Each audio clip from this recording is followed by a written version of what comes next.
अरविंद केजरीवाल के इंडी गठबंधन को छोड़कर भागते ही विपक्षी एकता की पोल खुलने लगी। लेकिन बात सिर्फ केजरीवाल ही की नहीं, बल्कि महाराष्ट्र में बनी एमवीए के रास्ते इंडी गठबंधन में आने वाले उद्धव ठाकरे ने भी अब अपनी आंखें दिखाना शुरू कर दिया है।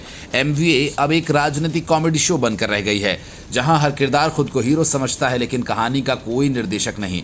उद्धव ठाकरे ने जब सामना के जरिए ये स्वीकार किया कि गठबंधन में सीट बंटवारा, कैंडिडेट चयन और संवाद की भारी कमी थी, तो असल में वो उस टाइटैनिक का जिक्र कर रहे थे जिसे सब ने मिलकर डुबोया। लेकिन अफसोस, कप्तान खुद डूबने की वजह अब दूसरों को बता रहा है।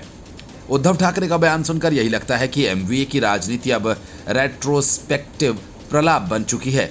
हमसे गलती हुई, सीटें गलत दी, कैंडिडेट तय नहीं हुए, जनता को गलत संदेश दिया गया, यानी आत्मचिंतन के नाम पर आत्मवंचन। और ये बयान ऐसे समय पर आ रहा है जब विधानसभा चुनाव में जनता ने एमवीए को उसकी साझी विफलता का भरपूर इनाम दिया। 288 में से केवल 46 सीटें।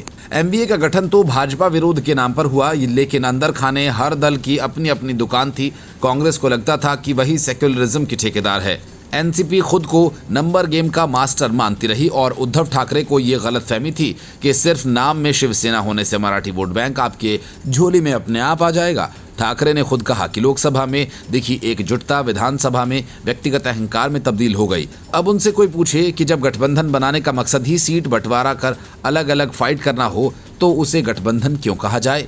ये तो वही बात हो गई, शादी तो की पर साथ रहने का कोई प्लान नहीं। जिस पर सामना में उद्धव ठाकरे ने अपने दिल की भड़ास निकाली, वही सामना असल में महाराष्ट्र की जनता की भावनाओं का सामना नहीं कर पाया। बार बार ईवीएम, नकली वोटर, लाड़की बहन जैसी स्कीम, ये सब बहाने अब वही पुराने कैसेट की तरह हो गए हैं जो हर हार के बाद बजाए जाते हैं। ठाकरे साहब अब ये कह रहे हैं कि सीटें उन्हें दूसरों को दे दी जो कभी शिवसेना जीती थी। जरा याद दिला दे, सत्ता का मोह जब कांग्रेस और एनसीपी के साथ बैठने पर मजबूर करे तो सीटों का त्याग कोई बलिदान नहीं बल्कि राजनीतिक मजबूरी होती है।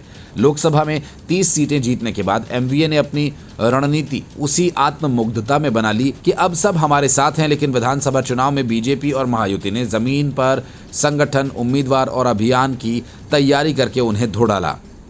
शिवसेना, शिंदे और एनसीपी, अजीत पवार को लेकर बीजेपी ने एक ऐसा पॉलिटिकल बैलेंस बना लिया जो एमवीए की गाड़ी से कहीं ज्यादा मजबूत निकला।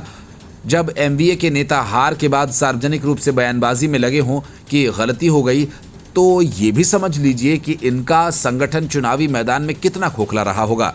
उद्धव ठाकरे की ये स्वीकारोक्ति न आत्ममंथन है न आत्मशुद्धि, ये बस राजनीतिक खींच है उस हकीकत की जो अब जनादेश बन चुकी है। और अब ठाकरे जी कह रहे हैं कि अगर दोबारा ऐसी गलतियां हुई तो साथ रहने का कोई मतलब नहीं।